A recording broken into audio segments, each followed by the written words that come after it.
Всем привет! В этом видео я хотел бы рассказать про одну программу, по которой можно получить ВНЖ в Мексике на 4 года. Эта программа называется программа урегулирования. Это, собственно, та программа, по которой я сейчас получаю здесь свое ВНЖ. ВНЖ называется Temporal, резиденция Temporal, то есть это временный ВНЖ. Самое главное, что по этой программе он выдается на максимальный срок, на 4 года сразу. И, соответственно, его не нужно будет продлевать после этого времени. Его сразу, без каких-либо условий, потом можно будет просто поменять на постоянное ПМЖ. Он называется Перманенте, резиденция Перманенте. Соответственно, еще год прожить по постоянному ВНЖ, и уже можно подаваться на мексиканское гражданство и паспорт, если есть желание. Соответственно, второй классный момент с этой резиденцией Temporal, которая выдается на 4 года, с ней можно выезжать из Мексики, не обязательно здесь жить все 4 года, она никак не обнуляется, это очень-очень большой плюс.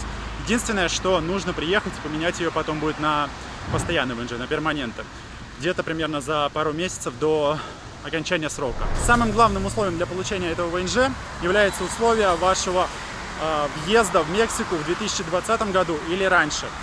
Говорят, что на эту программу подаются даже те люди, которые заезжали раньше 2015 года, в 2013, даже в 2011 году.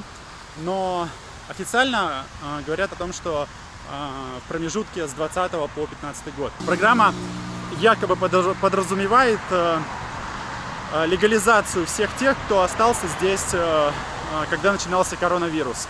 Тогда людям разрешали жить неограниченное количество времени, не продлевать никакие миграционные ваши статусы.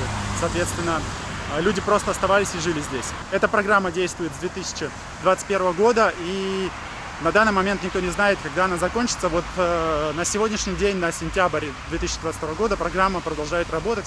И я уже думаю, что до конца года она будет работать 100%. Сейчас расскажу про другие условия. Самое главное условие: вы заезжали в 2020 году или раньше.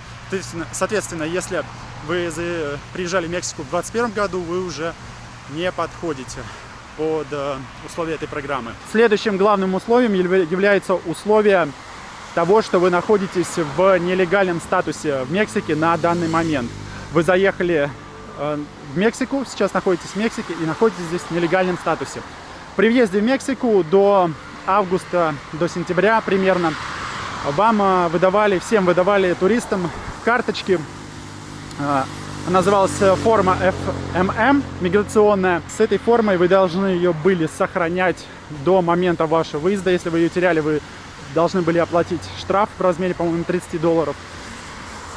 И, соответственно, эта форма у вас должна была закончиться. В форму ставят количество дней ваших, сколько вы дней можете легально находиться в Мексике. Это делает человек миграционной службы, погранслужбы, который проверяет вас в аэропорту, когда впускает, соответственно, в Мексику. Сейчас русским, украинцам из-за всей этой ситуации ставят максимальное количество дней. По-моему, даже белорусам, говорят, ставят 180 дней в эту карточку. Соответственно, нужно подождать, пока она закончится, эти 180 дней легального вашего пребывания, и только тогда, после этого, можно обратиться в миграционную службу за резиденцией. Иногда случается так, что в карточку вам ничего не поставили. Это как было у меня. Я ходил в миграционную службу, в миграционный офис и узнавал все там, подхожу ли я по условиям этой программы. Я давал паспорт работнику миграционной службы, и он проверял по базе, по компьютеру, подхожу ли я по условиям, посмотрел, что был действительно у меня въезд, сказал, что я подхожу, и, соответственно, нужно теперь приходить в декабре. Я въехал в Мексику 11 июня 2022 года, соответственно, 11 декабря у меня заканчивается вот эта карточка, и 11 декабря нужно идти в миграционный офис. Сегодня как раз 10 сентября, 3 месяца я здесь.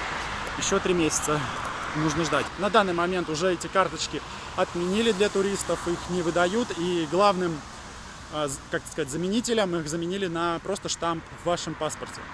Раньше штамп, он был не так важен, важна была именно карточка. В любом случае, я рекомендую сходить в миграционный офис сразу же по приезду в Мексику, не дожидаясь окончания вот этой формы, и узнать, подходите ли вы по этой программе, чтобы, так сказать, не терять время, так как это сделал я. Соответственно, после того, как легальный статус в Мексике для вас закончился, вот эти прошли 180 дней, вы идете в миграционный офис, вам дают документы, которые нужно заполнить.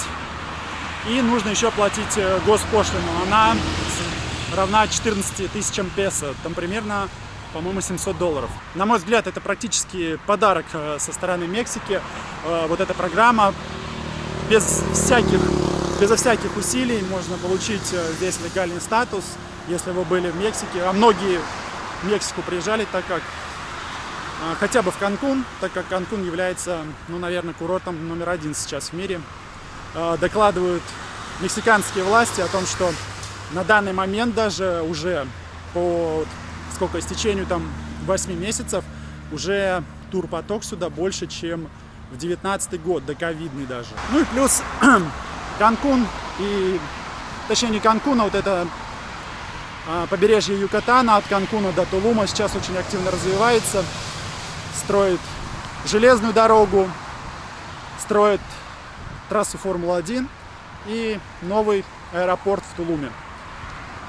Поэтому Канкун будет развиваться, и если есть такая возможность, почему бы не получить здесь статус вид на жительство. Итак, давайте еще раз подведем итоги этого видео. Для получения резиденции вам нужно было влететь в Мексику в 2020 году или раньше, вплоть до 2011, находиться здесь в нелегальном статусе и обратиться в миграционный офис для получения информации, проходите вы по этой программе или нет. Возникает очень много нюансов, люди спрашивают, я читал комментарии, люди меняют паспорта, у кого-то не вписываются даты, сколько дней можно находиться. Все нужно узнавать индивидуально в миграционном офисе до момента